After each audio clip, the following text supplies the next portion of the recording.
What is up, everybody? Welcome to the Zulu Cast episode 2. I am your host, Alan, and I'm joined by my co-host, Creek, Yo. Kitten, Hey guys. Max, Yo, what's up? and Mia. Hey. Today we are talking about dreams. This was voted by you guys. You wanted it, and we're gonna give it to you. Nice and easy. We should have done RES flips. Okay. So, all right. Okay, so as always, I'm gonna read some shit. They're gonna react to some shit. We're gonna talk about some shit. Some shit's gonna happen. So let's get into it. So, first question is, where do dreams come from? You know, like these images in our head. Like, the fuck did these originate from? And the answer, in a technical sense, and we're gonna get like a lot deeper and a lot more subjective and a lot more all over the place here. So I just want to start it, like in the trenches, very technical, very practical. Dreams come from our hippocampus. And the hippocampus is the part of our brain that is responsible for learning and retaining memory. So it takes information so that it can form it and utilize it to create a map of the world. So it is not a big gap at all to think that dreams are trying to tell us something.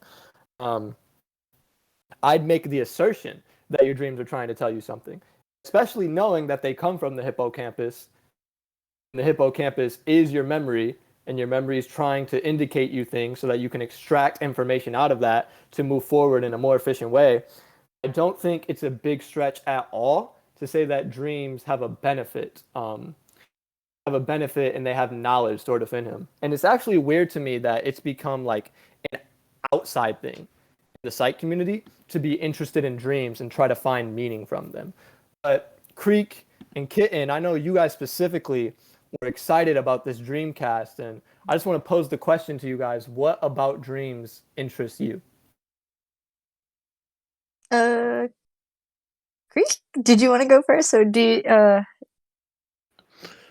I allowed to rant? Yeah, so for me, basically, before I even delved into the understanding or like the interpretation of dreams, and that most of that is in the psychoanalysis community, I just had a general interest in dreams throughout my life, I would say in general, because as a kid and like I would say even now, I've had a lot of dreams and I've never really tried or attempted to interpret my dreams in any specific way, but I've always found that they had meaning or like they reflected um, the way that I was feeling in my personal life. So I've always had an interest in dreams, and I've always felt my dreams affected the way I behaved like the next day, or they reflected how I was acting the previous day. So I almost felt like the same way people would talk about, and this like manifests in movies as well, where people talk about how dreams are almost your second life, or like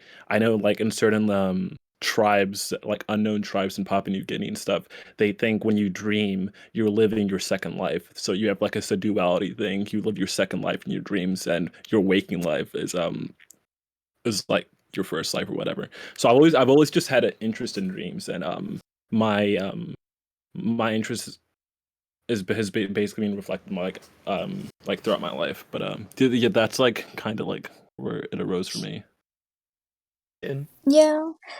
I mean, I guess like my first introduction to anything sort of like spiritual or unscientific would be like, I guess, like interpreting dreams. Like my background, or at least where I'm from, we're into like believing urban legends and mythology and stuff, and like witches and all this kind of stuff, and like that sort of relates to, like, I guess, I don't know, drawing meaning and from like your dreams and stuff. You see these in like movies, and the way it's represented will be like, oh, what did you dream?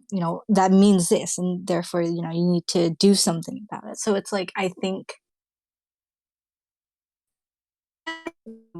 um in like like its practicality is definitely looked over, but yeah. Yeah. Sorry. And I talked earlier about how like dreams are part of the hippocampus, and dreams are trying to make sense of things. But from a Jungian interpretation, and we're going to talk about Carl Jung a lot because we Jung advocates over here, fuck Freud. From a Jung interpretation, he said that dreams are sense itself. He actually said that dreams are psychological facts in his opinion. And the reason that he said that is because he says that the unconscious just collects information, whereas the conscious is a filter. The unconscious is like the seed from which a map gets created from, and the conscious is that map. So that consciousness is more narrow and specific in comparison to the unconscious. And you could say that the unconscious is more quote unquote unbiased. So Jung would actually say that rather than the dreams being something that we use to make sense of things, or the dream being something that's trying to make sense of things, dreams within themselves are sense. And that he actually said in retort to the statement that basically like that we shouldn't use dreams as a foundation to see something from. He prefaced the importance of, if you can't interpret the dream correctly, that's on you. It says nothing about the dream, and to separate the interpretation from the dream. It's funny to me that dreams have dwindled down in importance. It makes sense because dreams are an aspect of psychoanalysis, and psychoanalysis has dwindled in popularity in general. But I just want to pose the question to everybody here. What would you guys say to the point dreams are subjective and they're up to interpretation? So relying on dream interpretation as a foundation of self-discovery is unreliable. What would you guys say to that point? I mean, that's a weird take to me because, I mean, self-discovery is in itself a subjective experience, right? I mean, what is objective about self-discovery? I mean, maybe this is my bias because I have a bias towards subjectivity, but I think you could only truly find yourself through a subjective lens. I don't understand how you could do it through an objective lens, because once you take an objective standard towards understanding yourself, you kind of ignore. I mean, the same way Jung talks about how making psychology into a science, or making it something that is trying to make like psychology an objective study or field, takes, it's like he said, it's what's this what's it's a psychology without the soul or something. I think, I don't know the exact quote, but once you take this subjective experience out of the study of human nature, um sure, you can come to general outcomes like creating all these categories like the mental illness, the DSM, right? And be like, oh, if you fit in this category, you have this mental illness. But the problem with those categories is, they have their positives, but at the same time, they don't really give you an understanding of yourself. They kind of put you in a category. And I mean, people are like different, so no one ever experiences the same mental illness. Yeah, they experience the same symptoms, but they don't experience it the same way. So every individual is unique. So it's hard. It's difficult to, for me at least, to try and interpret any, or like come to an understanding of yourself through an objective lens. I think it could only really be done through the subjective lens, in my opinion. Yeah. I mean, it honestly feels like laziness. Me and Max were talking prior to recording the podcast, and we were talking about how people in general were at war with the part of ourselves, the part of us that knows how good things could be if we set forward goals and stuck to them, is at war with the part of ourselves that wants to feel good. And I feel like gratification and the whole concept of it is a part of the reason why dream interpretation has dwindled in popularity in this field, because you get less gratification trying to understand something that is up to interpretation. It's called dream interpretation for a reason. But I think the fact that it takes longer, or the fact that it's a process, doesn't sap the value of dream interpretation. And honestly, it feels like laziness and an attempt towards gratification to not think of dream interpretation as something important. And I have a lot of resentment for the fact that this psychology and the current mental health field we have now is just basically built towards helping people cope. And to that, people would say, like, there's nothing wrong with people coping. Like, if you have problems, like, all you could do is cope with them. But, and I don't think there's anything morally wrong with it. I just think The problem is what else? As in, if we set ourselves on the goal of coping with problems, we automatically detach ourselves from the possibility that we could solve the problems. And this denial of dream interpretation as something important, I think, is directly tied towards humanity and our desire for gratification and us moving more and more towards this inkling for quick solutions that don't actually solve things. They just mediate things. Yeah.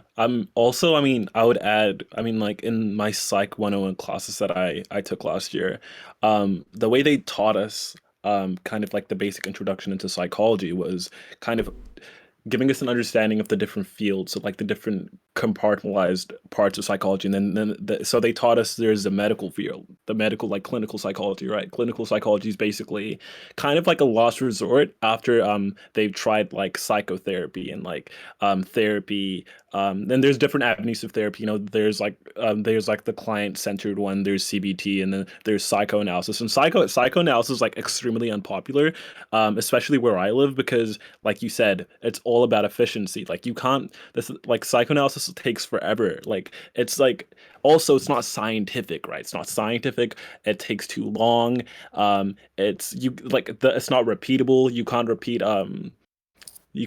the results. So it's just it seems so unattractive to someone who's interested in, let's say, building a practice that's expansive. Like, I mean, the modern therapy is just based around like quick solutions. Like, oh, okay, what's bothering you? Oh, okay, if this is bothering you, let's change this behavior, which is basically CBTs, all like focused on changing your behavior so they don't affect you anymore. So, I mean, there's positives to it because like you can scale it and help a lot of people. But I think like this, it's the same thing with clinical psychology. It helps you like in the moment. It's kind of like hedonistic. Like it helps you to cope in the moment, but it's not like a long lasting solution.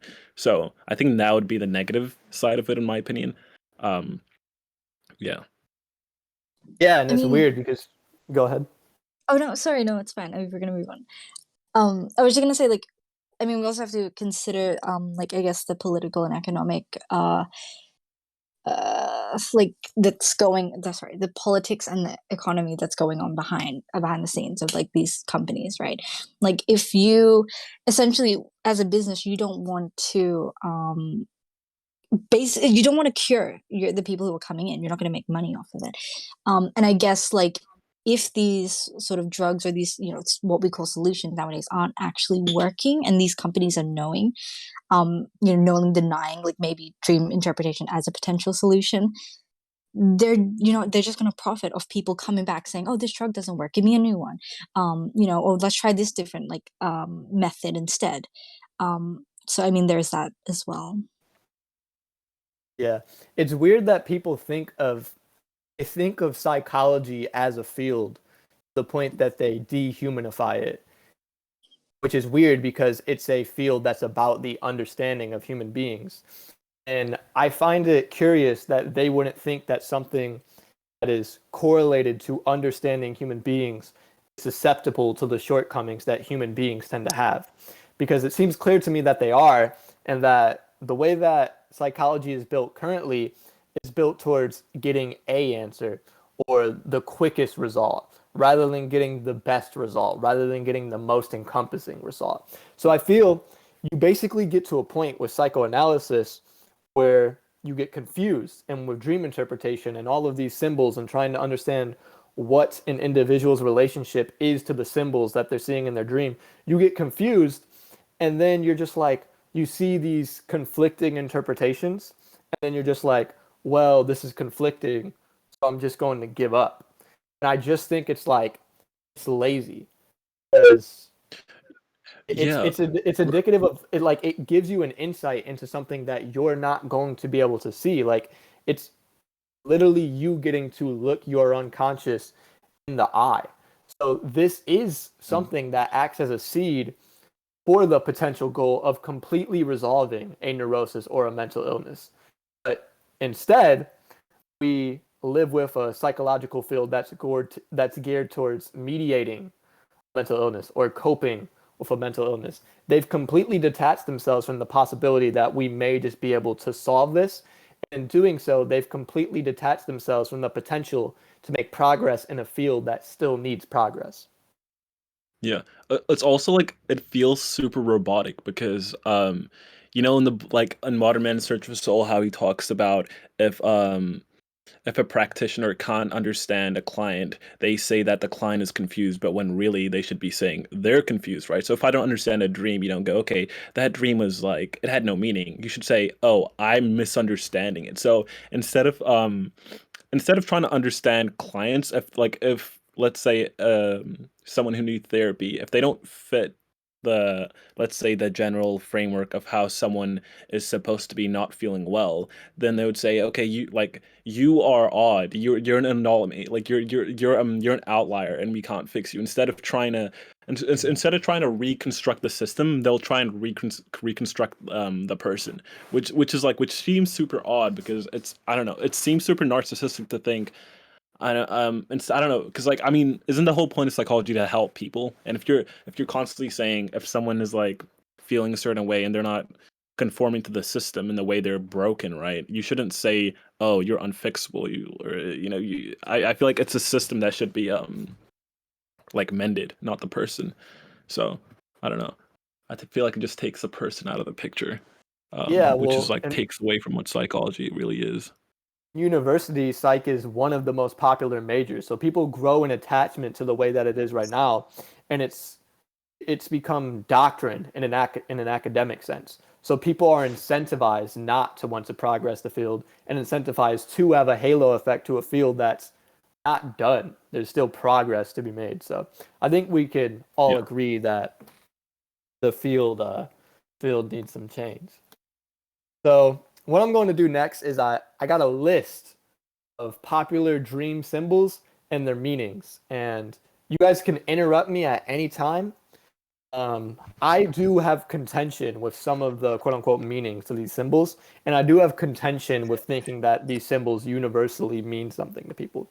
But here's some reoccurring themes or symbols in dreams and what their supposed meanings are.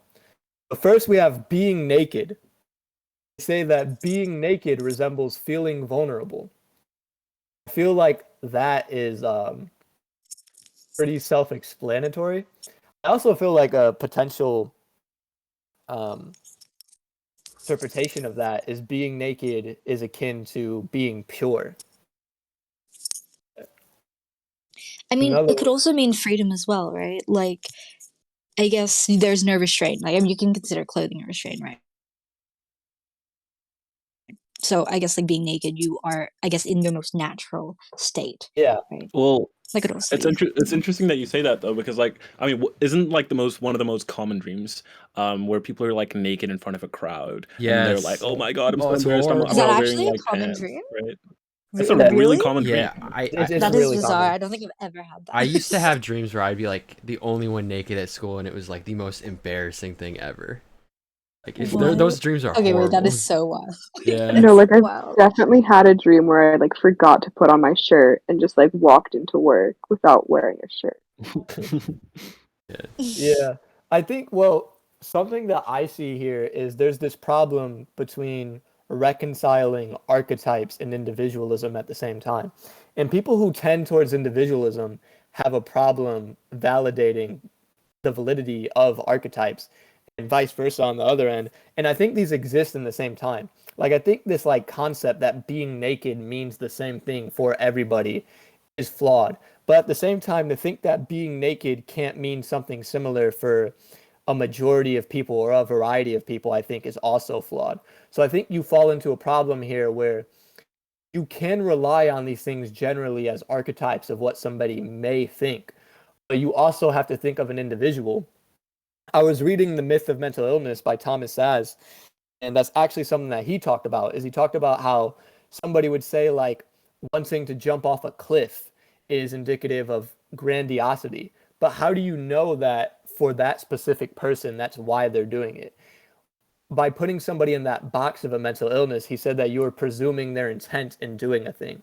And I think it's flawed to presume somebody's interpretation to a thing or to think that somebody's relationship to an action or an object is the same across time. It's also flawed to think that there can't be a similarity across time, but it's just something you have to be very conscious of. It's definitely hard to reconcile. I think with dream interpretation, it parallels with any form of interpretation, right? So when you interpret, let's say, a sentence from a whole book, if you read that sentence out of context, it could mean many different things. But if you contextualize it within the book, and then if it's a series of books, if you contextualize it within the series of books, it means a completely different thing, right? So that's the same thing with dreams. So we can like go back to what Kin was talking about. Certain people would consider being naked to be freeing, right? So I guess that like completely depend on who you are as a person. So let's say if you're like a super individualist, cynical person who hates tribes, maybe you would enjoy being naked like in group in front of everyone, because then that'd be like, stick it to the man, stick it to like social conditioning. I'm naked in front of everyone, and that's super freeing for me. But if you're someone who's like super socially conditioned and scared to be let's say not uniform in a group of people, I guess you would find that to be like a nightmare, because it just represents you being out of touch with the rest of the group. So I think it's just dependent on who you are as a person, and then it just kind of manifests. The dream manifests basically. What's the way to put it? I guess my point is just it's just based upon your character, or like who you are as a person. It affects like what the dream means, is what I'm trying to get at. Yeah. People who are adverse to dream interpretation would make the lazy counter argument like, oh, you see, this thing that you think is a symbol of something, it means something different for different people, so you can't rely on dream interpretation. I think it's just such a lazy point to be like, something doesn't mean the same thing for everyone, so that means that dreams don't mean anything. Very lazy. Right. Another dream symbol is flying. And it says that flying indicates reaching new goals or seeing things from a new perspective. Another one is pregnancy, which I don't know if anybody in here has had dreams about being pregnant, but they said it symbolizes new beginnings. I think that is actually like a deep one. Like, maybe it's just deep as in like I feel a personal relationship to creating, and that's why I think that like having a dream about being pregnant would be powerful. I mean, it would be powerful for multiple reasons, like just to see myself pregnant. You know what I mean? Like, Oh, would that'd be be interesting. wild. Yeah. I mean, could that also be like, I don't know, like a symbol of like, I guess, commitment and I guess like being tied down as well? Because I mean, that's like it's like a serious thing, pregnancy. Right? I don't know. Maybe I'm weird for I that, think that could but be a way to I interpret think it, it's a but I serious thing. mean, the reason I think I don't know, someone might interpret it as a metaphor for creating would be like like a pregnancy would be the birth of like something new. So you could just kind of extrapolate that idea of birth, like reborn, or like a phoenix being reborn or whatever, and just kind of like attach it to the idea of like a new beginning, I guess. But I guess like you could interpret it like in a literal way as like being like pegged down by responsibilities, like of being pregnant or whatever. So I think, I mean, it's like there's different like there's like layers to it though, right? So Mm. Yeah, well, also, if you buy into the regressive construct of femininity, then you may see it as a symbol of feminine energy in general, like if you tie feminine yeah. energy to creation. Another one is having something stolen, and they say that this represents losing your way in life. This is weird because I remember I had a dream, and I don't know like what this meant at the time. Maybe it said something about like my relation to shame or the sanctity of my character. But I remember I had a dream where like somebody accused me of stealing their Xbox, and I didn't steal their Xbox in the dream, but they thought I stole their Xbox, and everybody around them thought I stole their Xbox.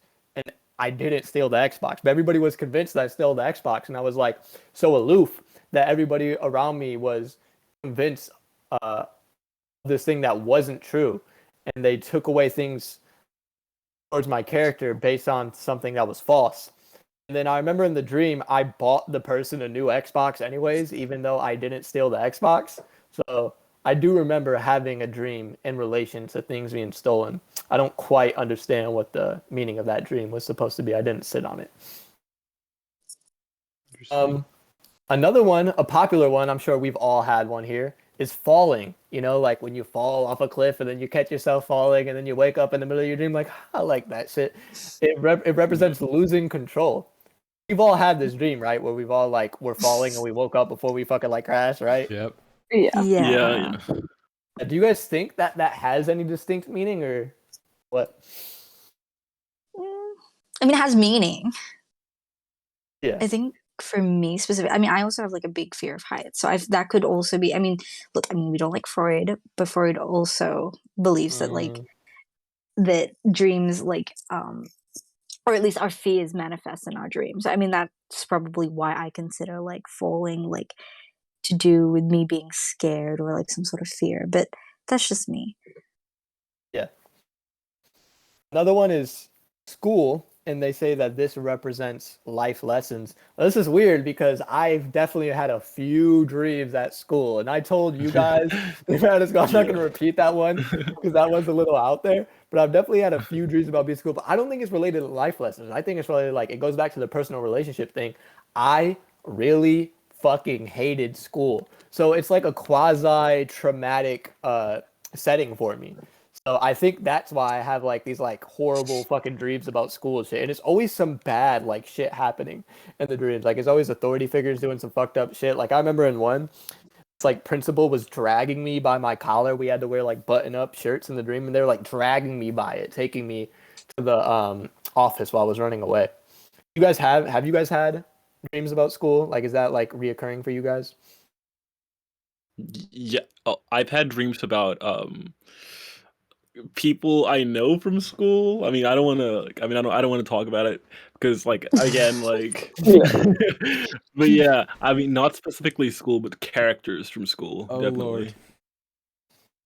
Yeah. Well, Yeah. just going back to what I was saying, or when you were saying like the dreams about being naked or whatever, like I've literally had dreams where like somehow I end up naked at school and it's the most traumatic experience for me. And like what Alan was saying about school about being a traumatic experience for him or whatever, I feel the exact same way. Like my personal connection with school was not very good. So I feel like my dreams are Same. probably indicative of something like that. Yeah. Yeah. Another one is children, babies, toddlers. They say that this represents innocence. I also think that this may represent being attached to childhood or being in an infantile state. And a lot of INFP, like I love INFPs, and one thing you'll find if you get close to INFPs, they have some crazy ass dreams. And if you listen, they'll tell you. And it's so fucking like it's so weird. I think being around INFPs is why I buy in to dream interpretation so much because INFPs are so attached to ideals. It's nice that we're coming off the INFP podcast to be talking about this. INFPs are so attached to ideals and they're so attached to the narratives that they tell themselves in their heads that I feel like thank God for dreams because dreams are the thing that pull them back to their unconscious. INFPs will try to use hedonism to get out of difficult situations or use things to distract themselves so that they don't have to sit with their uncomfortable emotions. But their dreams pull them back. Their dreams tell them like, no, you have some unresolved shit here. And it's like, obviously I don't want them to suffer and I don't want them to have to go through like bad dreams, but I've been with some INFPs and they'll be in like this state where they want gratification or they're attached to narratives or they've bought into the fact that they're done with something because they told themselves consciously in their head that they're done with something. And it's like their dream is just like pulling them back, like, no, we're not done. So through INFPs, I've seen them have a lot of dreams related to children.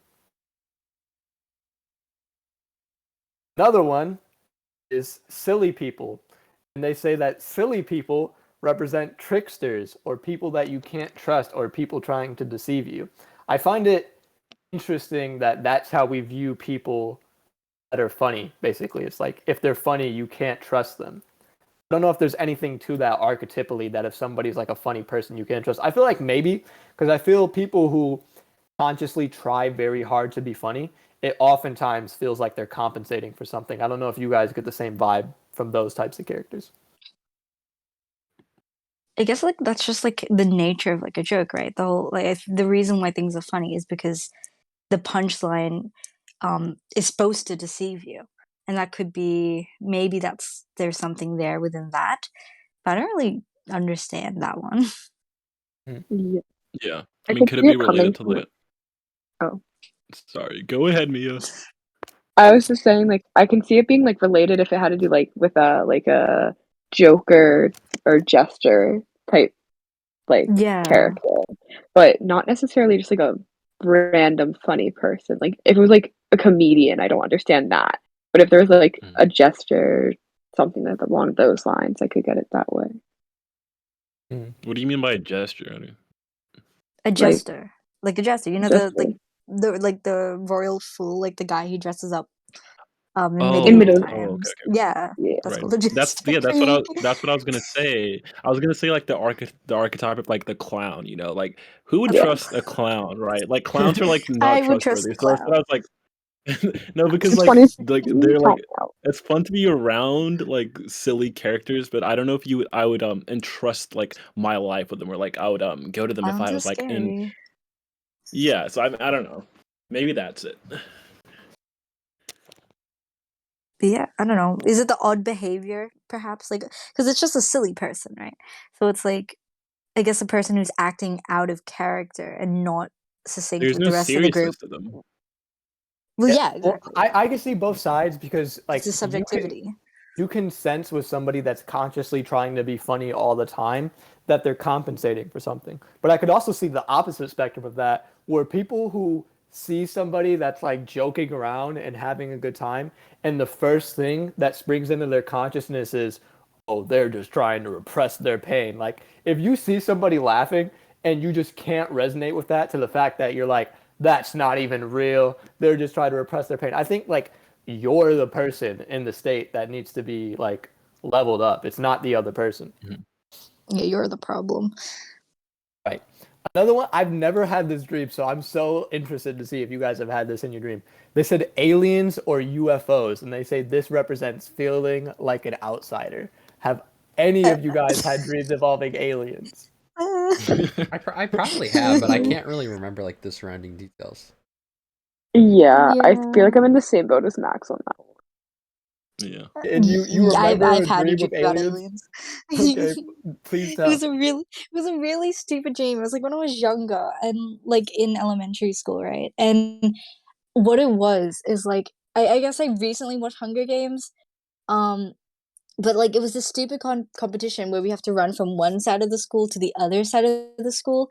But there were like aliens and like UFOs, and I was like running with my friends, and we were like fighting them and stuff. Like it was a really cool like cinematic battle in my head, but I don't know where these aliens came from. And I mean, I never thought anything of the dream, but it was so vivid to me. I was just like, these things. I don't even know what they looked like, but I just knew that they weren't meant to be there, and it was just wild. It was a really really cool dream, and I mean, I won obviously, but we ended up fighting and running away from aliens. It was pretty cool, but yeah, I don't know. I probably need to think about that dream now. I don't want to, but ugh, I'm Yeah. exposing myself now.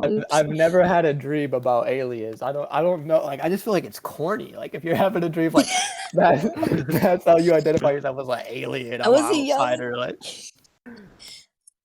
Oh, yeah. yeah, I mean, I Oh, thought of them as the outsider. I mean, that was the point of the aliens, right? Ooh, oh yeah, that's nebulous. That's another way of but, thinking about it. but Okay, now we're gonna play a game. All of oh us no. here, I feel like the saw guy. All of us here, we have dreams. What we're going to do is we're all going to share a dream that we had within the last week because we knew we were doing this podcast. We prepared, and I told everybody if they had any dreams, write them down. So we're all going to share a dream, and then what I want everybody to do is everybody who's not the person sharing the dream from an outside perspective, give an interpretation on what you think that dream means. I'll go first. So I had more dreams than this because whenever I take my sleeping pills, I get like hella dreams, but it's always like in my head and out the other. And I'll like wake up and I'll remember like, yo, that dream was like important. I can't believe I forgot that shit. But there is one that I retained. So in this dream, it starts off with me, crowd of people, my ex, and we're trying to walk across a busy street. And these cars keep on zooming by. We take a step in, we think we're going to be able to get across the street. Every time we do, more cars come, right? And then finally, we walk and we get halfway across the street. So it's like Frogger, right? We're sitting in the middle of the street on like on like two yellow lines, and cars keep on driving by. My ex, she's complaining. As she's complaining, like, like she's complaining like, oh, this is taking forever. She's getting anxious because she's standing in the middle of the street. I walk up behind her, I hug her from behind. Then this bus suddenly stops in the middle of the street. And it's really interesting that dreams could have these transitions that would never happen in real life, but it just like in the dream, you just accept it as reality. Like this thing that would never happen. You just accept it as reality. I find it really peculiar. The bus stops in the middle of the road. We get on the bus, it takes us to school. We were just talking about school, so that's funny. And when we get to the school, me and my ex were sitting against the wall, and we're watching these teachers run up the stairs because these teachers were having a race. They were racing each other up the stairs, doing like some sort of shit. And one of them is holding alcohol. They're holding a Corona.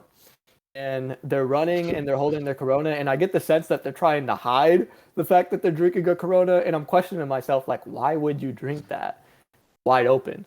Why, like, what is the sense of doing that? So that's weird. And then they get up top and they get caught with the Corona.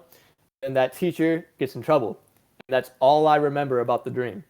Now, you guys on the outside, how do you interpret that dream? Okay, just to clarify, at the beginning when you said people are like gathered around, were they gathered around you, and who are you with? Did you say? Me and my ex, my most recent ex. Okay, yeah. It wasn't So like they were were they crowded gathered around us. around you two?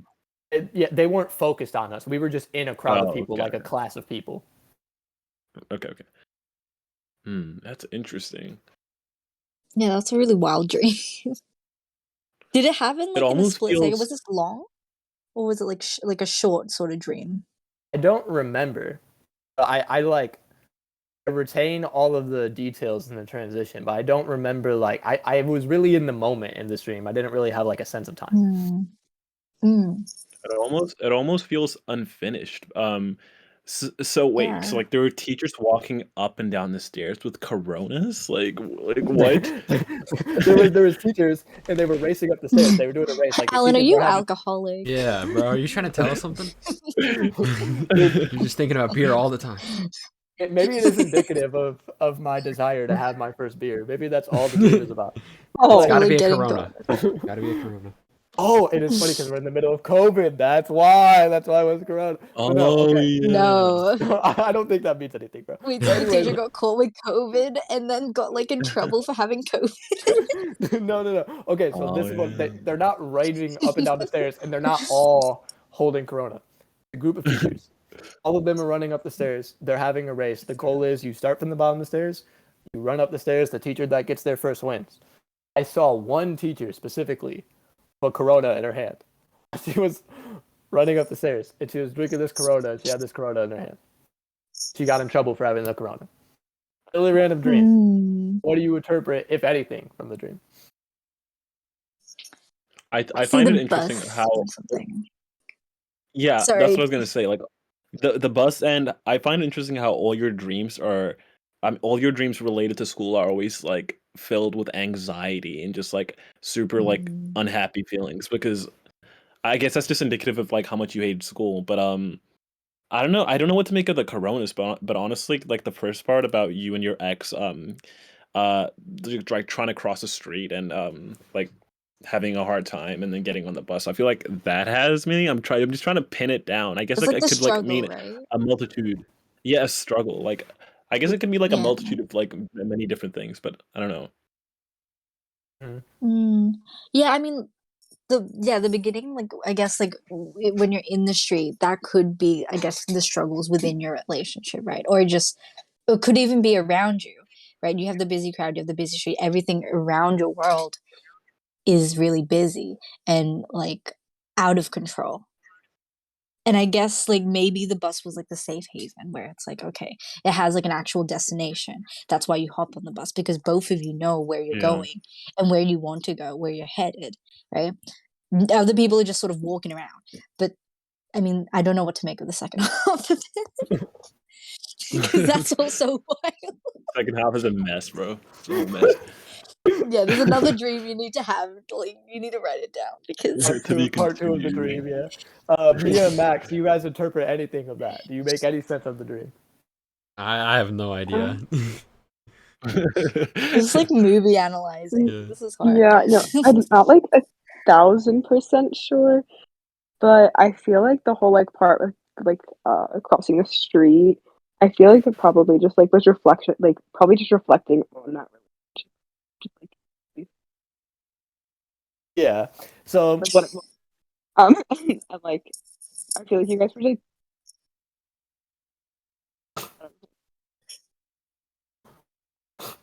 thanks, Mia. So anyway,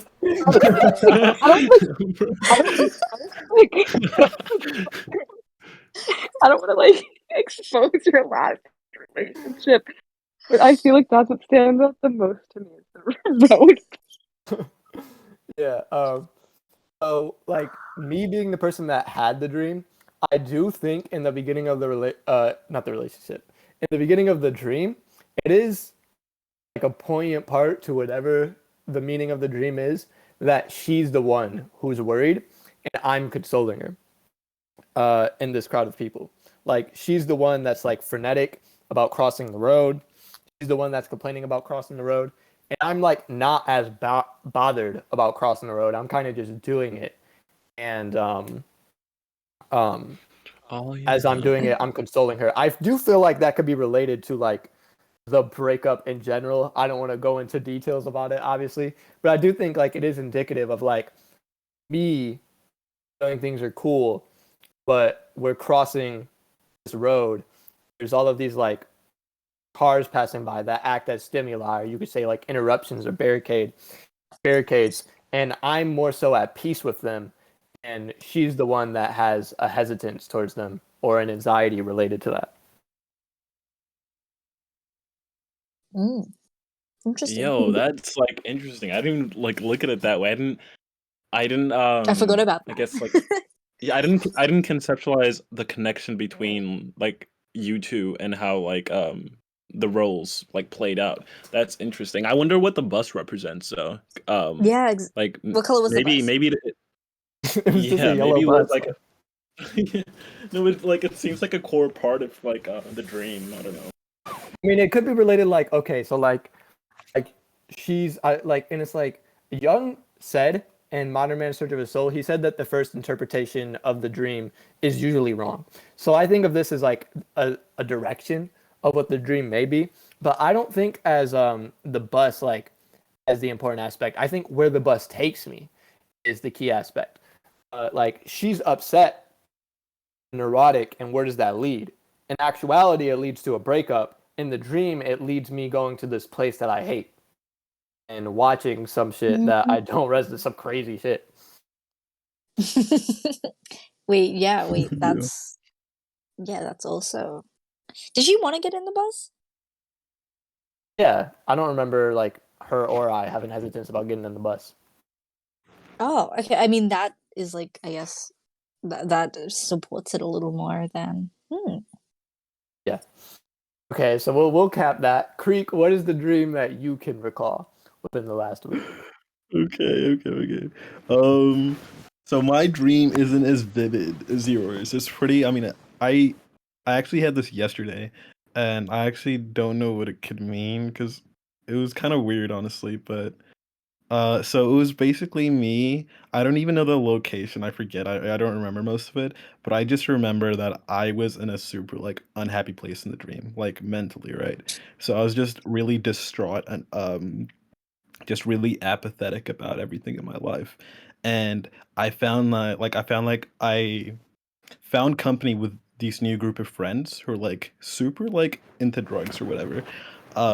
So then that just developed into this like lifestyle where I started like progressively taking like more and more like types of different like of drugs. So like it began with like basic drugs like weed and stuff, right? And then it just progressed into like me like taking meth and then What the cocaine to fuck? like self it was like really weird. Like to Um, self medicate myself like from like I guess me being like super depressed, and then it was just like me like, and then I like at the end, all I could remember, and this was like kind of like an I don't know, like sometimes you're like you know how you have a dream and you don't know if it's a nightmare or a dream or it's just like a borderline between the two, because it wasn't scary, but it was just super like I just woke up from it and I was just like super like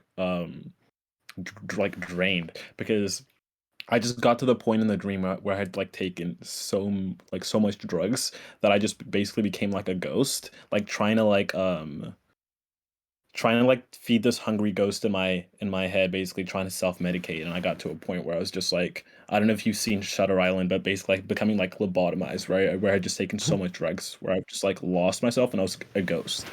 Yeah. But yeah, that's about like the gist of the dream. Do you mean metaphorically you were a ghost, or you actually turned to a ghost in the dream?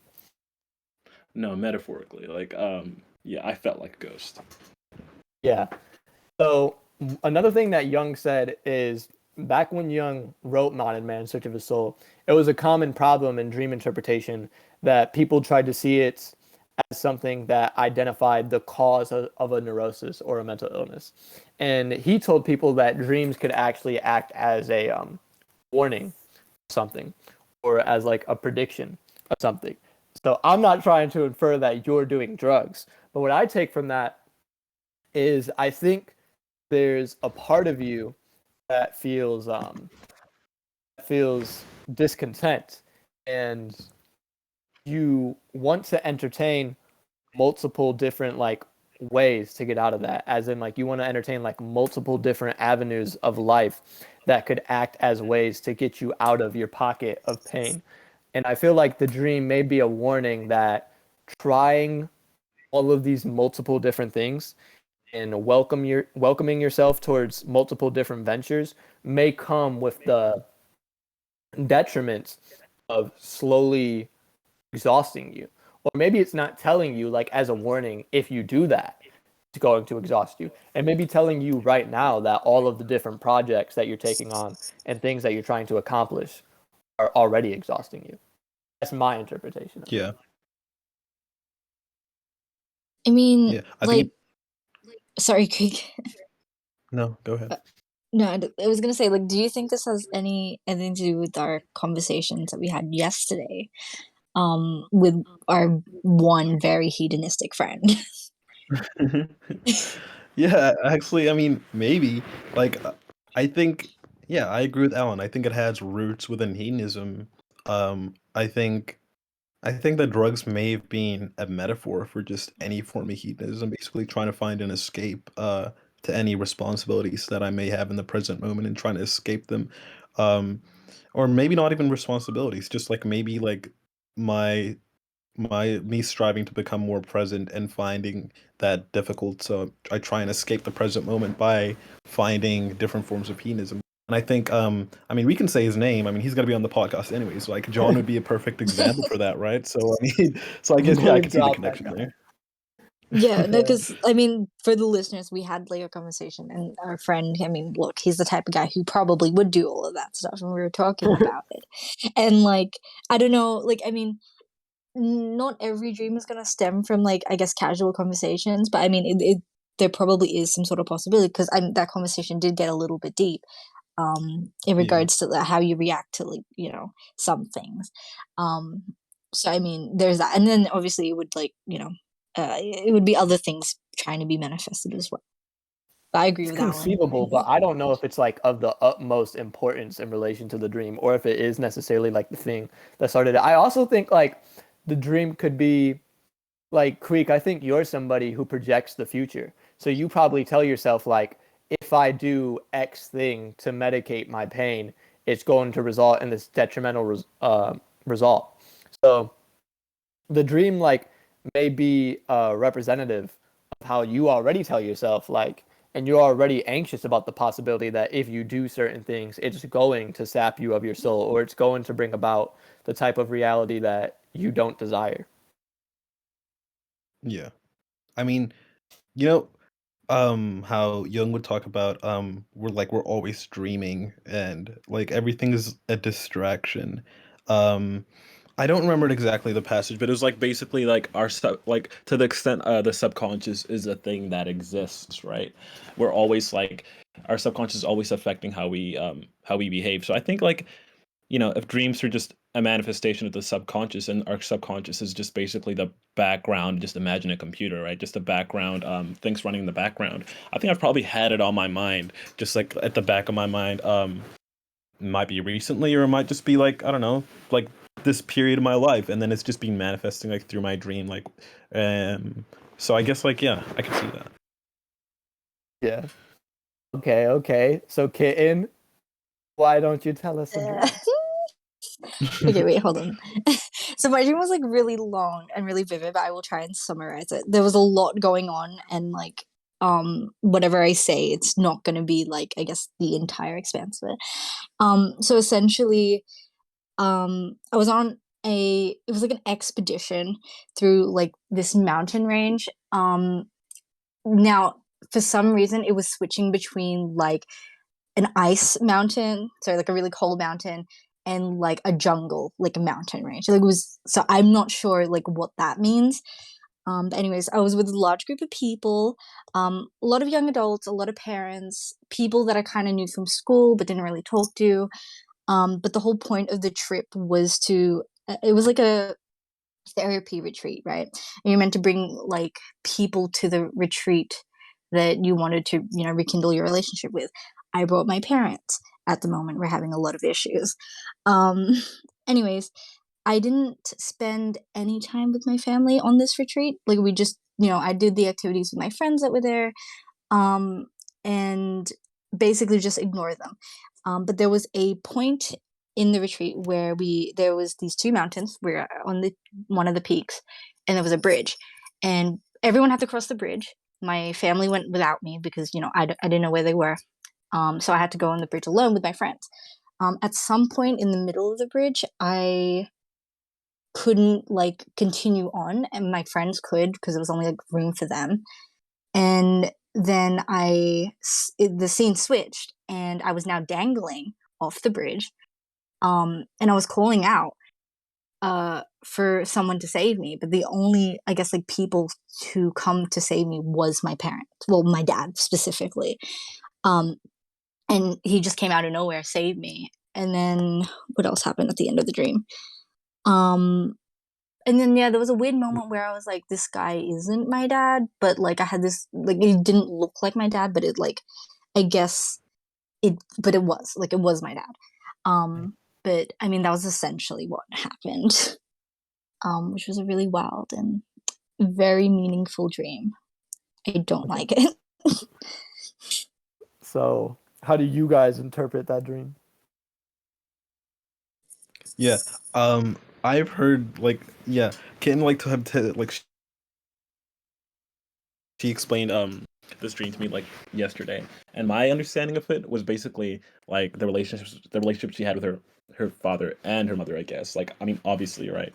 But the way I understood it was basically like, so just imagine the relationship she has with her parents and the relationship she has with her friends, but obviously there's a discontentment between like in the relationship between her and her parents. So I guess like her remedy to that would be spending more time around people she likes, and that would be her friends, right?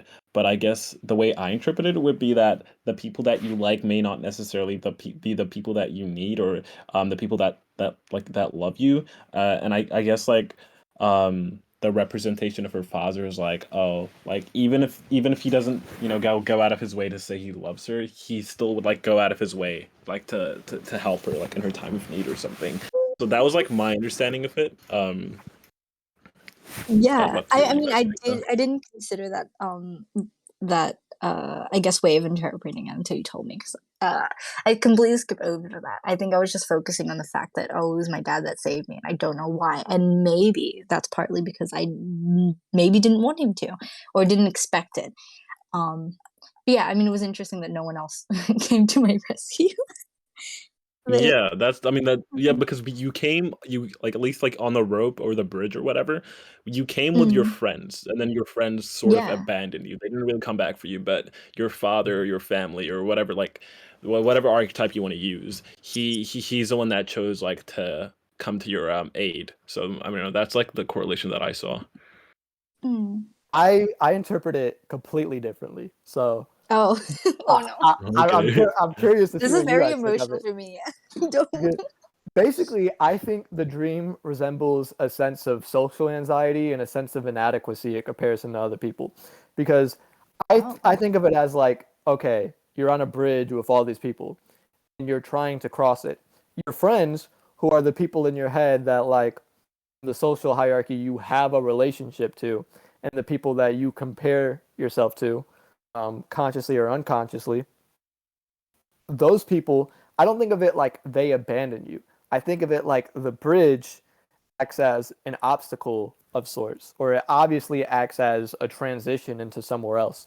And the friends got across that bridge, whereas Kitten got Mm. stifled in the middle of that bridge. So it resembles this thought that her friends could easily do that, whereas she was literally grasping, trying to do that. And then her father saving her, I think of that as like your father being this sort of comforting energy where it's separate from like the relationship that you have to your parents is separate to the relationship that you would have to people who aren't family. So it represents like this comforting thing that he would come and attempt to save you and distract you, basically, from this sense of inadequacy you have to other people. So I don't think of it as like abandoning. I think of it as like you're watching them move along and you're not with them and they got across the bridge easily, whereas you're literally hanging on to the bridge for life. Same bridge that they got across effortlessly and without any interruption is a hassle for you. So I think of it like social inadequacy or this like pondering of where you position yourself amongst people and distinctly this sense of inadequacy in how you position yourself amongst people. That's really interesting. Wow. I don't even know how to make of that. That was like so beautiful. Like, whoa. That was like an actual like literary like explanation. Wow. Um yeah. I can definitely see where that draws from. I'm trying to also like figure out because again there's a lot of detail, like quite literally. I had the dream, woke up, grabbed my phone, and like immediately started typing. So I have like basically every little detail. And it's like there's a couple things I left out, but that definitely does fit in with what I wrote anyways. Um yeah, that's something to think about. I don't want to think about it. Whoa, whoa. Nah, um, dreams aren't trying to tell you anything. You know, you can just sit there. yeah, no, yeah, thank you. Ooh, Anyways, whoa. okay, we'll move on. Max, tell us a dream. Okay, I don't really know if I have one that like has like a meaning that can be like taken from it that I've had recently. Because I have issues remembering the dreams. Like I'll have them, but then I'll forget them. We'll make meeting. Okay, post Um, any dream. okay, so I mean, y'all know I'm kind of dealing with a breakup at the moment. So like, I would say the past few days I've just been having like dreams about her. One in particular was we were all like it was me, her, and then um just like our friends, and then I think we were all just watching a movie, and then she came and sat by me, and then or I thought she was coming to sit by me, but then she just went and completely like sat with my friend, and it almost was like she was like cuddling with him, so it's like weird. So I don't know like what even meaning you could take from that. And I think like the other dream that I had about her, it was just like us hanging out. But I Yeah. remember waking up feeling like really sad. I mean, obviously, but yeah. Yeah, it's definitely something that you would feel distraught from. Well, I think of it like obviously if you're having dreams reoccurring with her in it after a breakup, it's your unconscious trying to since the dream comes from the hippocampus, as we said in the beginning of the podcast, and it's basically like collecting information so I can give you a map. Mhm. It could give information to your conscious so you can make sense of things. I think it's just you wondering like what your position is in relation to her, and her with your friend and kind of cuddling with him is like you thinking about the possibility of her having a liking towards him or some Yeah. other person in general. Yeah. That's basically like what I gathered from it as well. Yeah. Does anybody else have any other interpretation of it? I think that one's pretty like Yeah. weird. Yeah. Yeah, I mean, like it seems pretty straightforward. Like, especially like you said, you were in a room and she chose to sit with someone else and abandoned you. Like, I mean, kind of like reflective of like just kind of like the literal sense in which like I mean, I Yeah. don't want to like No. I feel expose your you. business. No, go. Well, But yeah, yeah. yeah, no, but yeah, I mean, it seems like a literal depiction of your situation, which is like Yeah. it's interesting. I don't know. Yeah. How big was the room? It was like my family room, so it was pretty big. Um, Oh, How okay, big is rich. it? it's a pretty big room. Okay, so Pretty Max is big. actually rich, right? Okay, That private jet. that's the problem. Okay. So finally, Mia, why don't you tell us a dream? Okay. Sorry, I could like go between two. One of them could pertain to exes. Well, kind of, not sure, but common theme here. And the other one's also like really weird. If my manager ever saw this, I would come and kill myself. Okay. But um, I had a dream. It happened like after I finally just made it on a specific person. Communication. And then like a few days later, I have this dream, and it's like I'm having a party.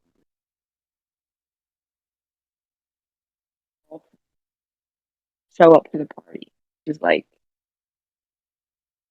because I don't be there. And I remember he was upset. And instead of going to comfort him, I went to comfort his girlfriend, who was like on my bed. Um, and also like for like some comment, like he,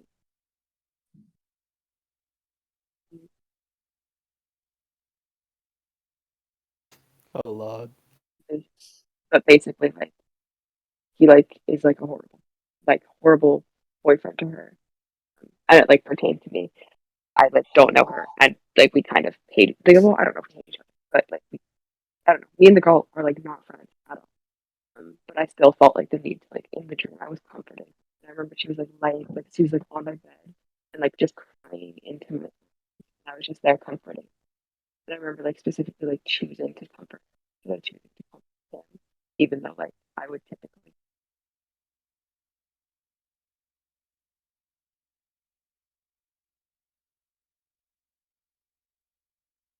Okay. So Mia just spoke in Morse code. So if I interpret that correctly, God. I thought it was maybe just only me that where it was cutting out. Yeah, bro. Me too, bro. I didn't want to say anything. Was it that bad? yeah, so I heard in and out of the dream. So I basically think there was some guy at a party that Mia had some sort of relationship to, and her girlfriend was this guy's girlfriend was also there, and she was on Mia's bed, and Mia went to comfort uh, this guy's girlfriend, and you, Mia, and this guy's girlfriend don't necessarily have a close or like good relationship with one another, but for some reason Mia still felt an inkling to comfort uh, this guy's girlfriend. Right? Am I right, Mia? Yes. Okay, cool. So Just guessing the dream. No. based on my interpretation of Mia's interpretation, how do you guys interpret Mia's dream? Oh, I feel bad for laughing. I'm So sorry. sorry that was in Morse code. Does I don't anybody know. have an interpretation of that? Let us sit with it. We only just heard it like 5 seconds ago. Yeah. I think to some degree it's pretty like clear cut. I would have to like know more about Mia's relation to this person, but I think in general it just shows like Mia feels bad for this guy's girlfriend. And even though like Mia had some sort of affection for this guy at one time, she doesn't necessarily see him as a moral character. So she's grown cold to him, but now she feels sympathy for his girlfriend. I mean, I I'll mean, be there was honest. also I still that just don't that understand the dream, bro. Like, okay, so Mia was at a party, and then some It was guy got angry at his girlfriend and told her off, and then Mia No, no, no, no, no, no, comforted the no, no, girl. no. Okay, okay, okay. Mia's at a party, right? There's this Yeah. guy that Mia once had a thing with, right? This Oh, guy okay. had a girlfriend. Mia didn't know that this guy had girlfriend. Girlfriend at party. Girlfriend in Oh, Mia's room. Mia goes, consoles girlfriend. Not talk to boyfriend, but sits damn. with girlfriend. Even though the girlfriend and Oh, Mia okay, don't okay, actually okay. have any relationship together in real life, like they don't talk. yeah, they're all in Oh, the okay, same okay. room, like looking at each other, and they all have this connection, but like no one's talking about it. yeah. So it's like I don't know. It's a party. It's like in my basement, which fun and fresh. That's like where my bedroom is anyway. But it's like a party in my basement, and I guess like I was talking to the guy. Like I was talking to the guy that I had talked to previously, like had relations with previously, and we were just talking. And I guess like his girlfriend saw and got really upset, and like went to my bedroom to cry. Like she was crying on my bed, Oh, and then I realized that like she had been upset, so I left. Like I stopped that, and then I left to go like comfort her, and she was just like crying to me, and I was like trying to like solve all those issues, I guess. okay. That makes a lot more sense. That's interesting. I don't know. It just Does shows your anybody else have character, any right? conversation with it? What was that? I mean, it just shows your character, right? Like, I mean, I guess, and this is like something typical, right? I guess like at parties, typically, most people wouldn't want to interact with other people, especially if they don't know them. And especially like you knew that this girl was his girlfriend. That was the question. Like in the dream? Yeah, like Yeah. in the Yeah. dream, yeah. So I guess it's like, yeah. So it's like even though you knew, and then you knew exactly why she was upset, and like you still went to her to comfort her, and that, I mean, that just shows like the kind of person you are, which is a good person.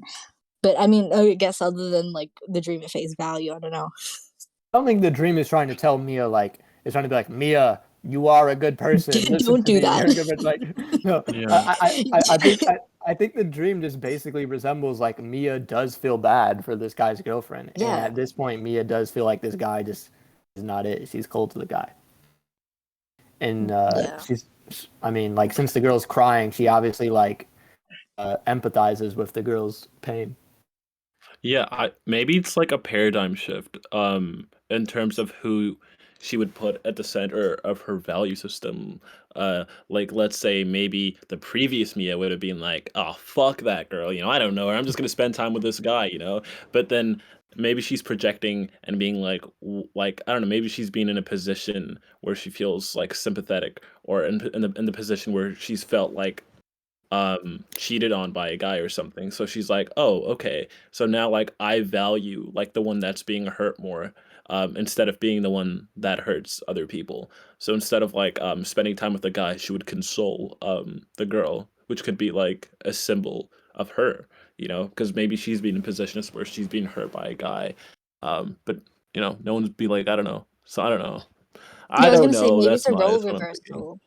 Like maybe the Yeah. dream's showing like a role reversal where like, yeah, like this is, I guess, what you're doing in actuality, right? But you want that to happen to you, or you wish for that exact same treatment. So maybe it's like, I guess, like the anxiety coming in, right? And Yeah. being like, hey, yeah. Okay, so one thing I want to post to you guys is I was reading up on like forums of dream interpretation. Somebody had this take, and I want to see what your guys' response to this would be.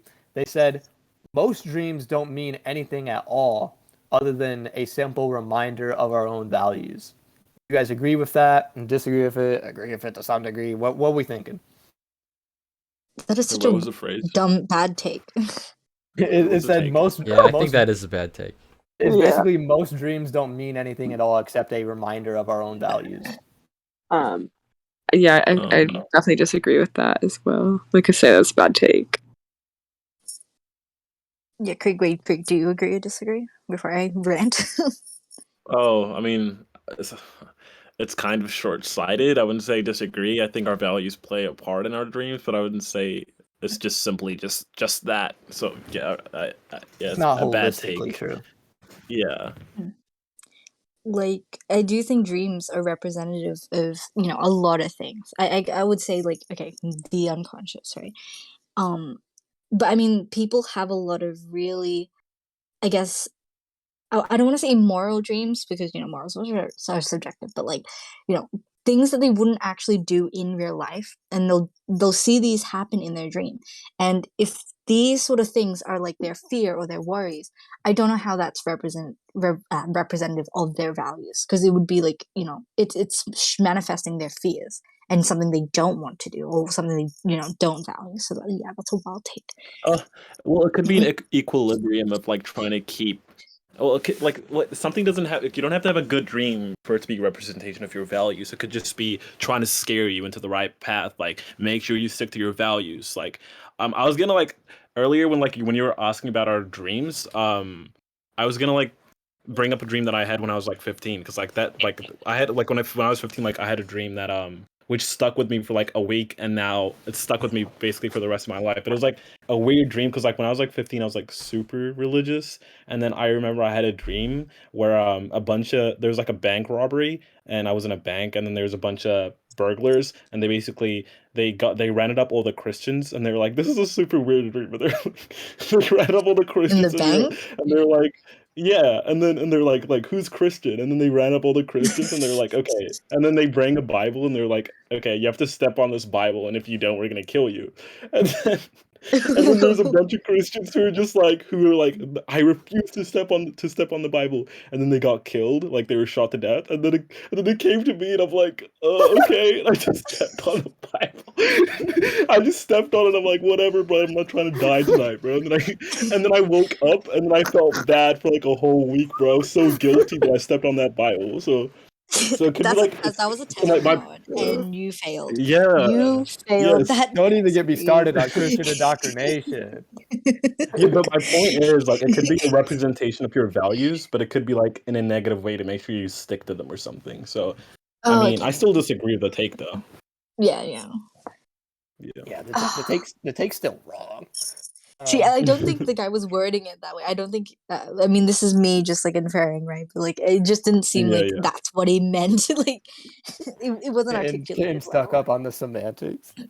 Yeah, yeah, because it matters, It Yeah. matters. Yeah.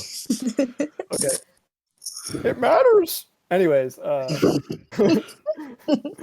I want to talk about what dreams infer about our creativity, because when you think about Imply. writing something, what dreams about. Anyways, what dreams imply about our creativity? Because when you think about sitting down and creating something, you often get this mental freezing where you're like, I don't have any ideas. I can't think of anything, right? Like writer's block is a concept that people think of as a problem. So for anybody who's ever created anything, I think this should be curious to you that in your dreams, you imagine all these wild scenarios that Jung would say are sense, as in the meaning's already there. In a sense, your unconscious already knows. You know, at the same time, you don't know. So you know something about yourself, and the dream is trying to tell you something, so another part of you knows what a different part of you already knows. And in these dreams, it's you that's conjuring up all these images and all of these motions and all of these different meanings and all of these different symbols. When you're sleeping, you do it effortlessly. But when you're conscious and you try to create something, oftentimes you get into a halt. So I think it infers something about the validity of the energetic scale in general. That the more that you tap into, let's say, flow, or the more that you tap into higher energies, um, you have less of a gap in between your unconscious and you can more effortlessly access that creative part of you, because it is you that's creating those images in your dreams. So what do you guys think these dreams infer about your creativity, or what do dreams teach you about how you can tap into your own creativity? Yeah, I mean, it kind of does seem like the unconscious was like the birthplace of like creativity, right? Because I mean, you can kind of just go like by the binary, even though it isn't binary, just by the binary idea of like if you're conscious, the conscious state of mind is basically hyper fixating on things, right? So let's say you're in class and you're paying attention to the teacher, right? That's you basically honing in on one specific thing. Like when you're conscious, you leave out like a lot of external things. If there's like, a fan, you tune it out. Basically, this kind of goes back to the RAS, right? You tune out a lot of things. And I think that's kind of what happens when people get when they get the writer's block, when they're trying to create something and they're like, oh, they write something and they're like, oh, this is cringe. Like I don't want to, and then they scrap the paper and put it in the bin, and then they try to create something else and like, no, this sucks. So like that's like having a lot of barricades as to what you can create kind of limits creativity, because like you're like, this isn't good enough, so you have all these like distractions like taking away from the creativity. So I guess like if you wanted to get over writer's block, I feel like, at least for me, in my personal experience, the goal would be to just kind of get rid of the barricades so that you don't have all these things like restricting you from like reaching your full potential creatively. Yeah, and it's funny because a lot of people would think, because they sit down to create something and nothing comes to mind, they would say, well, I'm not creative because I tried to do it and nothing springs up. I have an inability to create things. But when you're dreaming, you create things with lots of meaning, underlying meaning, meaning upon meaning. So it infers a part of you is creative. So I think you can take out of that basically the question, am I more creative than I think? And I think for most people it would be yes. Like Max has spoke a lot saying, I wish that I'm creative, like I wish I could create things. I just don't have that. Other INFPs are creative and I don't have that. But I know Max to definitely have an intimate relationship to negative emotion. So I just wonder if somebody like Max, like if Max was less anxious or if Max was more in flow, would he feel more creative? Would he more easily conjure up things? Oh no, I think I most definitely would, because when I was like little, I feel like I was probably way more creative than I am now, and I'm like just more anxious now. And so I feel like that holds me back. And like when I was little, I used to have like crazy ass dreams and shit. Now that I'm older, I feel like I don't have that as much, So Mhm. I mean, is that the perfectionist side of like INFPs as well getting in the way, specifically for you, Max? what do you mean? Like, aren't INFPs like prone to being like somewhat perfectionist? Oh yeah, that's a very So INFP like, thing. yeah, so like your anxiety would just like, you might have ideas, but then your anxiety just Oh yeah, it forces you to limits not you. act on those, to not Yeah. act on those ideas. And like, I mean, could also the hyperfixation on trying to think of something, to the criteria of creative. Do you think that in and of itself is a distraction to being Most creative? definitely. Yeah, because you like get That's in like for this. everyone as well. Yeah, you get in this mind space. You're like, oh, I want to create something, but then it like limits you because you're like actually trying to do it. Rather than like when Just inspiration letting it hits. happen. Yeah. Yeah. Yeah. That's interesting. Definitely. So I, go ahead. I was gonna say, like, I do songwriting, like that's like what I do for the most part when it comes to like my creativity. Um, and I feel like at times when I'm not able to create like music, I tend to have like the most like vivid or like most rambunctious, like doesn't necessarily like add up type genes, but they're like movies at that point. Like there's so much to them. So I feel like that's interesting. Just like what you were saying. See, I get that when I do art. Yeah. Like, whenever I just don't do anything for like a week, I'll get all these ideas and then I'll Yeah. come back to it. But then while I'm doing it, like it's not how I envisioned it, because obviously art is like a, um, visual thing. And then I'll leave and then come back again. And it's like a cycle. It's so bad. Yeah. if you think of the conscious as something that has made sense of things, and like Max and Mia, even Creek, even because I've seen Creek throw away like lots and lots of projects. Um, you think about like how dismissive you guys are of your own ideas. It gets to a point like before an idea even has a chance to come to the surface of your conscious, you've already dismissed it. So I feel like the question isn't always how creative am I, but it's how creative am I allowing myself to be? Like how critical am I of myself? How perfectionistic am I of myself to where my ideas don't even allow themselves to surface because I've already prejudged them as inadequate. And I'm saying I'm not creative, but I'm more so like dismissive of my own creativity.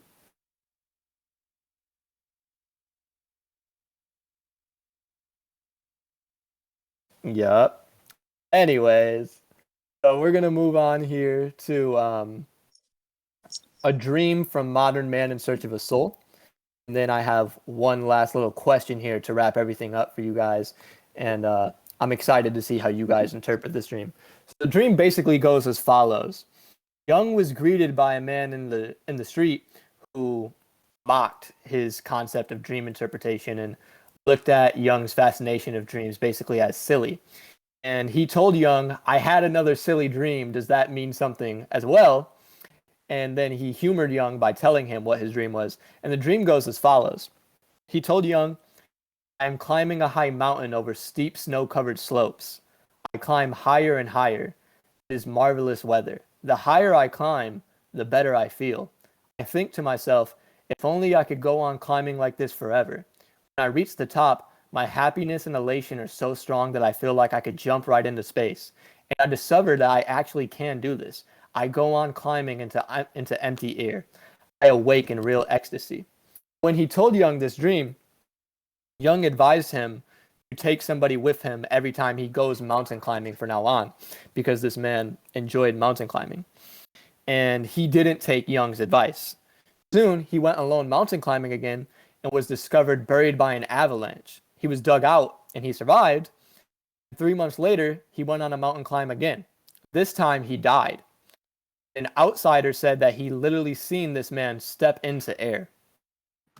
And me and Creek, we were always fascinated by this dream, and we always like geeked out about this dream and like the meaning that we interpret it from it. I have a lot that I interpret from this dream, so I'll just pose to you guys first. What do you guys interpret of that dream?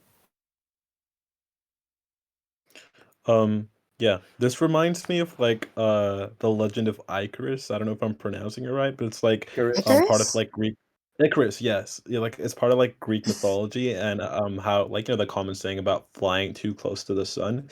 And when I first read this passage in the book, I was like I don't know, like I don't know what to make of it. Like I remember telling Alan about it and trying to like pick his brain as to like what his interpretation was. But like I guess like it is kind of like a parallel about like not like checking yourself, like flying too close to the sun basically. Like he was basically like kind of like jumping from like height to height. Like I know like Icarus, like that story is about like going from boyhood to manhood and getting to like even this could even be paralleled with like like imagine if you become famous and then and once you become famous you make a lot of money or like you win the lottery and then you make a lot of money and you don't know what to do with the money and then you become like um overcome by like temptation and then the temptation basically like leads to your death. So I guess like that's what I would parallel it with.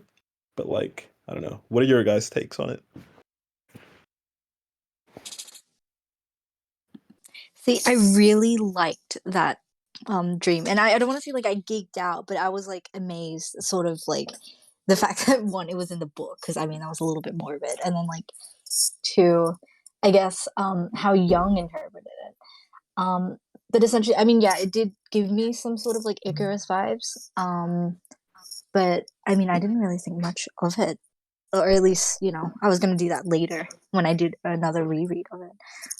But it Yeah. is such an interesting dream to have, and I guess like the fact that he even went to Young and like mocked him. I guess I don't know if that has to do with like maybe Synchronicity. yeah, like just the fact that he mocked Young, and and then I guess exactly what happens in his dreams, I guess, metaphorically, manifested. I don't know.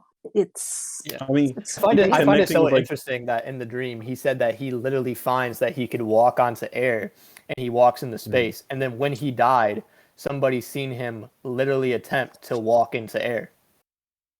yeah, that's wild.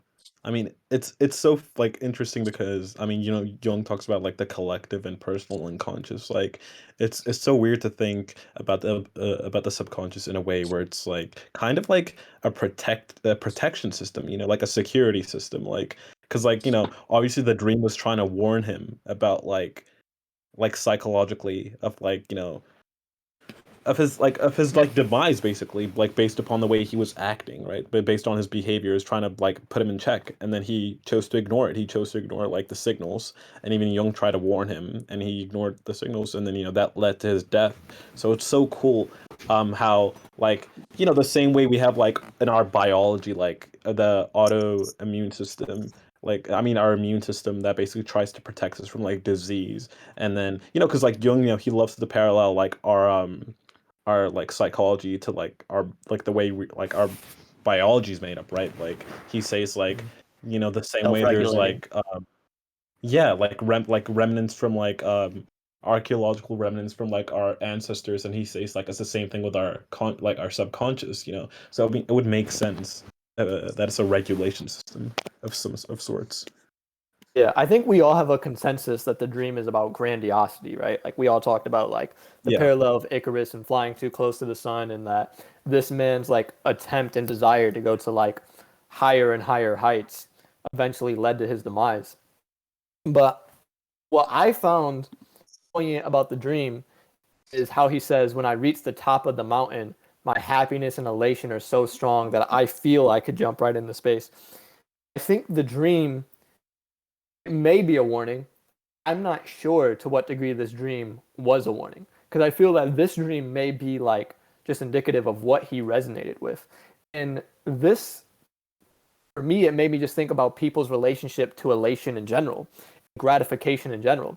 And it's like we have this desire to escape everything that gives us anxiety and everything that gives us worry and everything that takes us out of flow, where we can have such disdain for it that it could create grandiosity within us, where we just have this desire to feel good all the time, to feel flow all the time, to feel so overcome with positive emotion that we no longer have to consider things. But I think that's this like draw towards hedonism. That's a simple way of putting it. But specifically, like this desire for elation that swallows all suffering to where you don't notice it anymore. I think it's indicative of a lack of understanding on how the brain works. And I think it's immature. Like what I took about it is I think like this man like wants to go higher and higher. He wants to feel an elation, like he wants to feel like I'm just like unstoppable. I'm immovable. And no matter what happens, I don't break flow and everything just gets better and better and things are just cool all the time. I think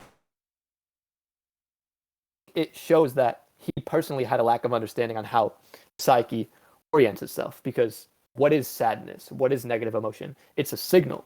It's telling you that you need to fix something, or it's telling you that you need to rearrange something. So to think that you could live without it, to think that you should live without it, disrespects like what negative emotion is trying to do. And it made me think about our society in general and how people want to be in flow right now. They want to feel this overcoming elation right now. And it shows that we don't respect suffering, or we don't, not even suffering, because you can get into periods of contemplation and not suffer.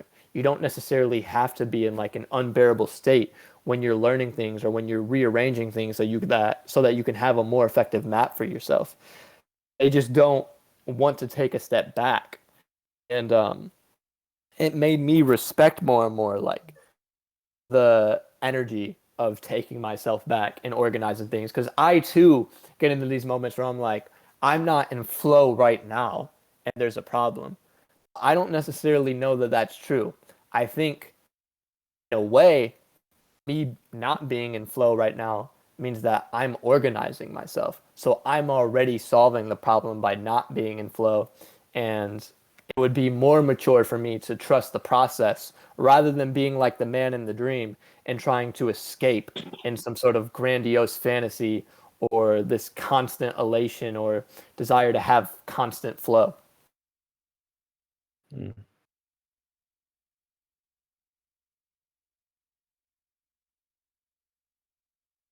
That's the way I interpreted it, anyways. And then I have one last closing question, one last thing for us to ponder. So it's a consensus of both Freud and Jung that dreams derived from the unconscious. But Freud and Jung disagreed on the sort of relationship they had to the unconscious or how they seen it. Freud thought that the unconscious was a storehouse of all our darkest and most morbid inner workings. Basically, like the unconscious was a thing that stored everything we didn't want to see in ourselves. Like he basically thought the unconscious was the shadow. Like not shadow as in like dark things, but like shadow as in dark things. Like the unconscious was just like all the cruel parts of our nature that we wouldn't allow ourselves to see. And Jung contested this and said that the unconscious held all aspects of us. And whereas Freud thought that the unconscious was barbaric, specifically, he thought it was characteristically barbaric. He thought it was barbaric in nature. Jung said that the conscious was actually more barbaric than the unconscious because the conscious, in a way, was trying to separate ourselves from things that we didn't want to consider so that we could function right now.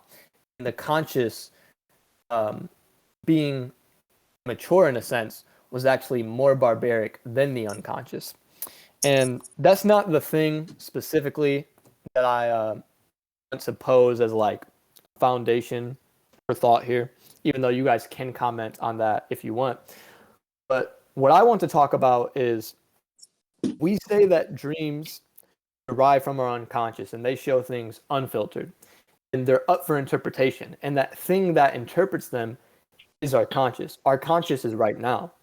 It's our focus. It's everything that we can perceive right now. But everything that we can perceive right now obviously isn't everything. But not only is it not everything, but it's also not everything that is us. So it's foolish to be 100% identified with your conscious. Your conscious is just what you've made sense of at this point. Your conscious is just your map currently. So knowing this and knowing that there's sort of like a gap between your unconscious to your conscious and your conscious is merely a map, what type of relationship do you think we should have to our conscious? Because a lot of people would try to challenge the validity of dreams.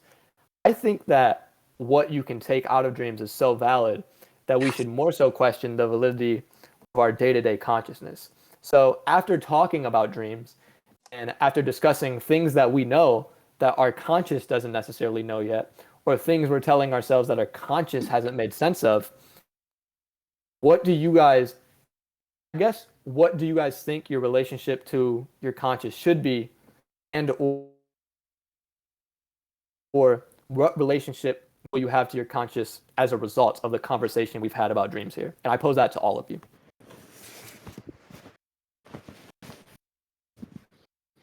I mean, I think it's important to make yourself aware of your unconscious. I mean that is basically the trope of psychoanalysis. So, to try and understand it better.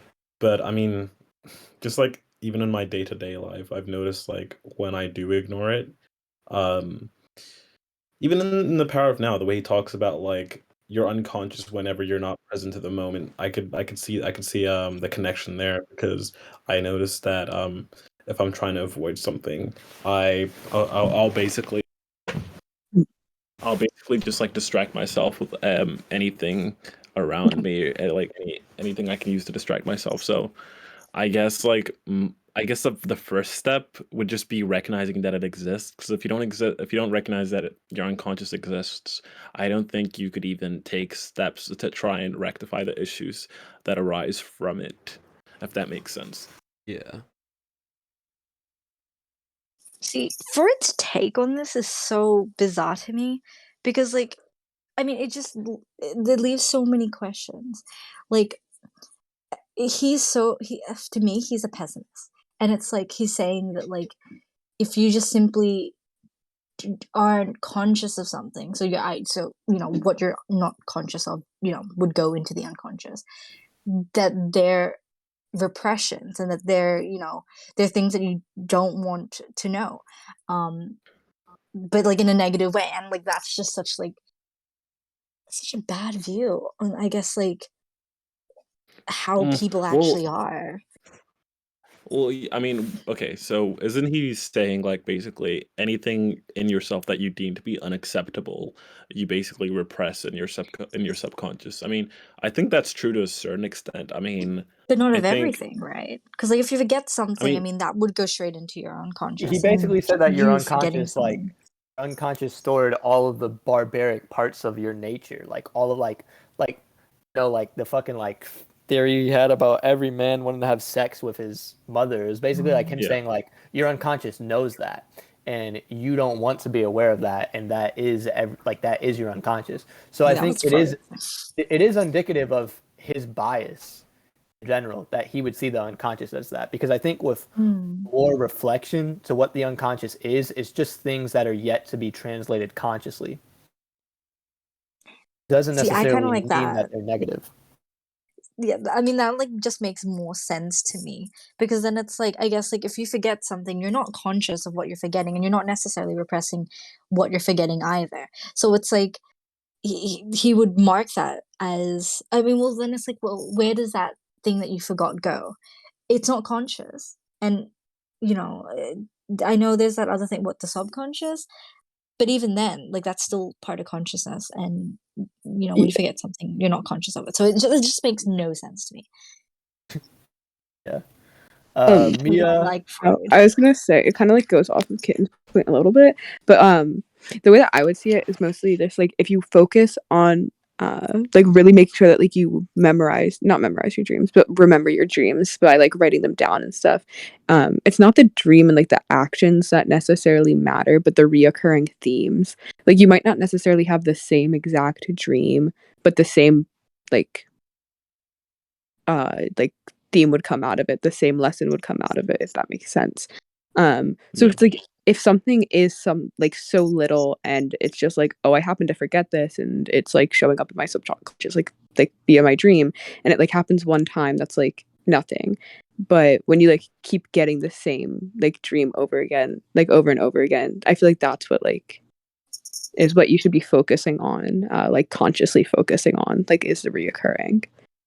Yeah, that shows the repression. Hmm. Yeah. So Max, Mia, what do you guys think your relationship to your conscious should be? And has this discussion about the duration of this podcast shifted the way that you view the conscious? Let me think about that for a second. I mean, after this, I kind of definitely want to like log my dreams, because I feel like there is a lot of like stuff in your subconscious that you can draw from your dreams. Then, and like, don't they say if you journal your dreams that like your dreams become more and more vivid and stuff? Yeah. Um, yeah. Yeah, I feel like I don't know, for me like it would just be kind of like already like what I was like kind of saying. It's just like it would be important for myself to like really focus on everything that's reoccurring, like doing the work consciously, to try to see, and then like even seeing if there's any like just like adjustments within my dreams, like and like journaling them more than I already do, because I tend to like I don't necessarily journal my dreams, but when I have like wild dreams, I tend to tell like one of my friends about them, um because like I think it's funny, but there's obviously like a greater meaning to like to like going to a tattoo shop and like my like manager being there, and like then like going on like some like crazy like runaway like the police chase type thing. Like there's obviously more to that than just it being funny, but I still like at least like get the like at least like just telling someone about it, you still get to like write it down somewhere.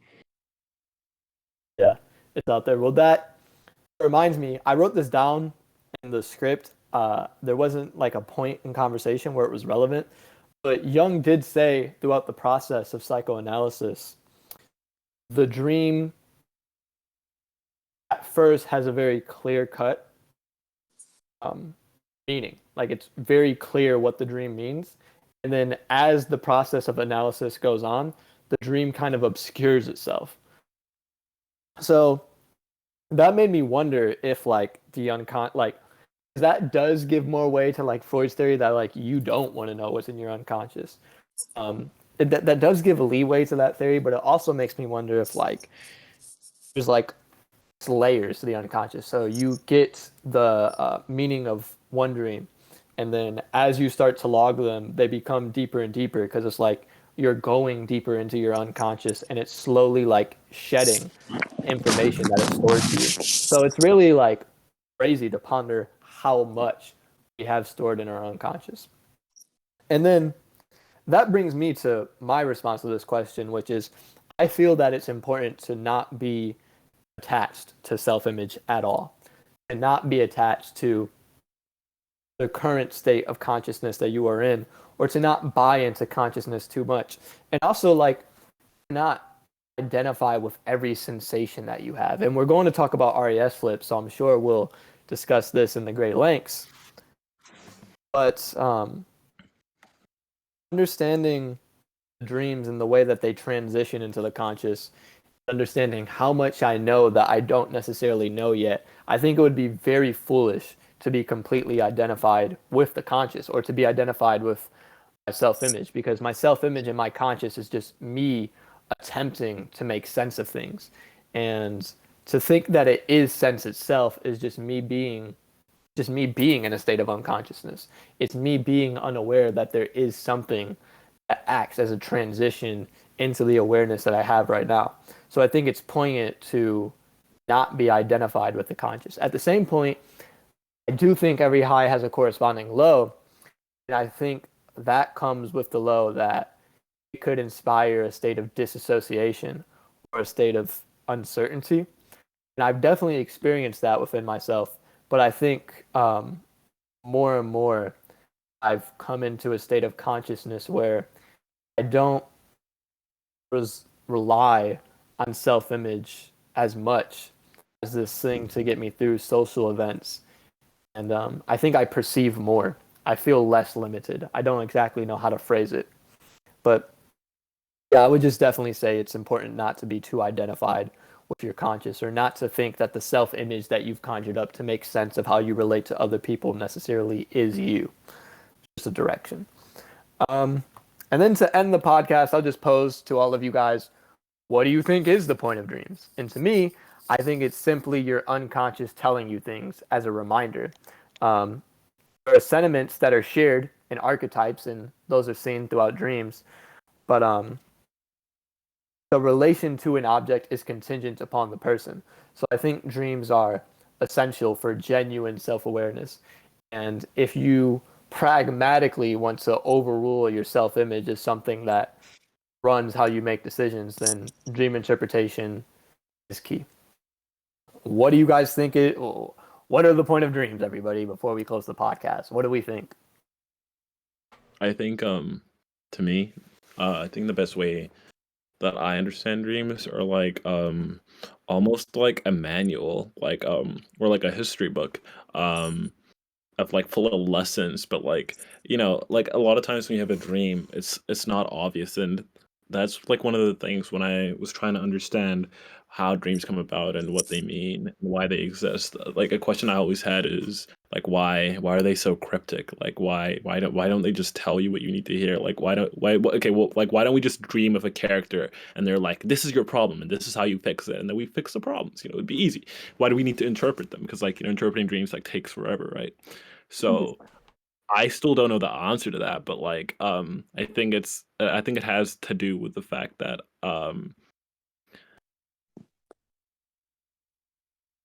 I think it has to do with the fact that it's just I think if we were told our problems like in a very like straightforward manner, I think we'd have a hard time like accepting it. So I think it's probably for the best that we're given like lessons through like like smoke and mirrors, so that we actually go through the process of trying to understand it, because it is a process. I think the process has value within itself.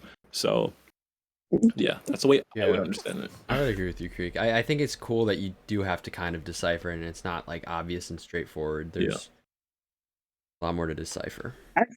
I feel like the fact that you have to decipher it yourself, make like you have to do more work for it.